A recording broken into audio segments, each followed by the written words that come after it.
Ya, saya lahir di tahun 1946, zaman susah dulu ya kata orang, dan dari sebuah keluarga yang bukan keluarga berada.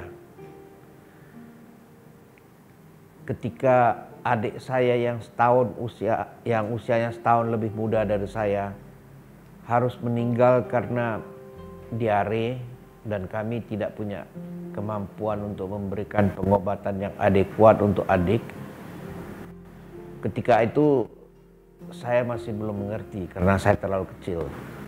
Namun ketika saya sudah mulai beranjak besar dan almarhumah ibunda saya selalu menceritakan tentang adik, dan setiap kali dia merasa sedih, saya ikut merasakan kesedihan orang tua yang merasa dirinya tidak mampu memberikan bantuan, memberikan pengobatan kepada anaknya.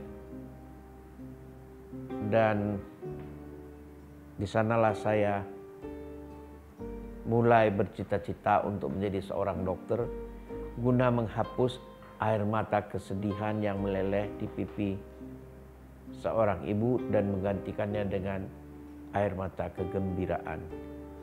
Dan itu tetap saya pegang hingga sekarang. Banyak sekali tantangan dan rintangan yang harus saya hadapi dalam perjuangan menuju untuk menjadi seorang dokter. Bukan hanya dari segi finansial yang memang merupakan suatu tantangan yang sangat berat, tapi juga karena orang tidak percaya kepada saya bahwa saya bisa menjadi seorang dokter. Dan itu karena hampir setiapnya mempertanyakan, dari mana kamu bisa mendapatkan dana untuk membiayai sekolah di fakultas kedokteran yang terkenal mahal itu. Tapi saya katakan, saya tetap ingin mau menjadi seorang dokter, dan saya percaya Tuhan akan memberikan saya segala yang saya butuhkan. Sumpah kedokteran atau sumpah Hippocrates itu kalau disingkat di dalam sebuah kalimat Latin akan berbunyi Salus aegroti suprema lex est. Kesejahteraan atau well-being pasien itu adalah di atas segala-galanya bagi kita, bagi dokter. Jadi dokter harus berkorban untuk pasiennya. Itu adalah tujuan kita agar kesejahteraan, well-being mereka, dalam hal ini sekaitan dengan kesehatan mereka, menjadi sesuatu yang kita utamakan.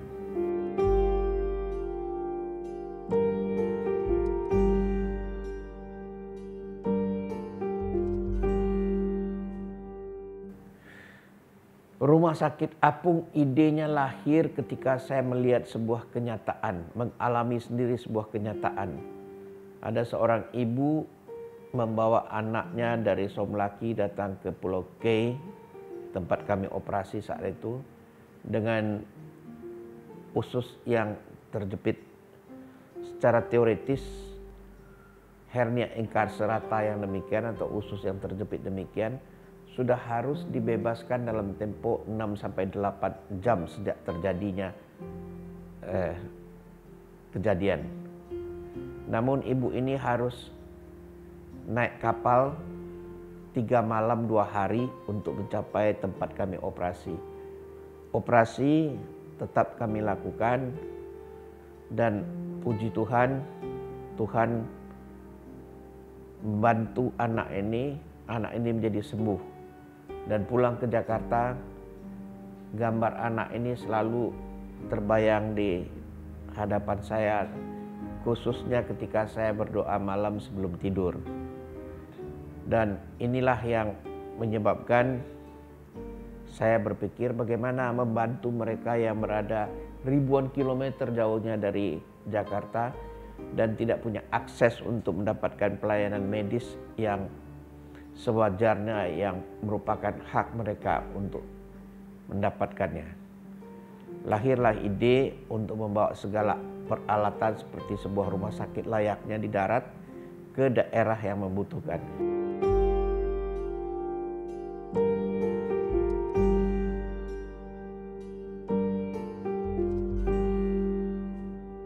Ya, Anda bisa bayangkan membuat sebuah rumah sakit tentu membutuhkan dana yang luar biasa besarnya. Dana ini harus bisa diperoleh dari mana? Kalau tidak ada orang yang percaya kepada saya sama sekali, karena belum pernah ada model yang bisa dilihat dan bisa dijadikan contoh. Saya ingin sekali mencontoh, kalau istilah anak sekolah, nyontek. Tapi karena tidak bisa nyontek, ya harus belajar, harus lakukan eksperimen sendiri. Nah, itulah awal mulanya. Saya membeli sebuah kapal tua yang ini dengan menjual sebuah rumah. Kami waktu itu punya 2 rumah, yang satunya saya jual. Hasil penjualannya itu saya pakai untuk down payment kapal ini, lalu penghasilan saya setiap bulan saya pergunakan untuk mencicil sampai kapal ini terbayar lunas dan dirombak sepotong demi sepotong, dijadikan sesuai dengan apa yang saya perkirakan bisa dipergunakan untuk jadi sebuah rumah sakit. Sepotong demi sepotong kapal dirombak dan satu demi satu alat kesehatan alkes dibeli. Akhirnya di tahun 2013 pada tanggal 16 Maret kami melakukan pelayaran perdana ke Pulau Panggang di Kepulauan Seribu. Disitulah saya pertama kali melakukan pembedahan di atas kapal rumah sakit apung kita yang ini di Pulau Panggang.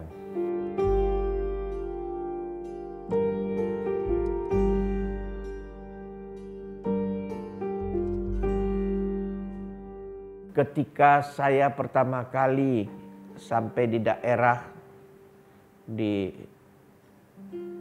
Maluku, di pulau-pulau kecil di Maluku, ataupun sampai di tengah hutan di Papua, saya merasa saya tidak berada di Indonesia lagi. Saya seolah-olah berada di suatu negara antah berantah yang jauh dan bukan Indonesia lagi. Kami harus berjalan kaki di tengah hutan Papua.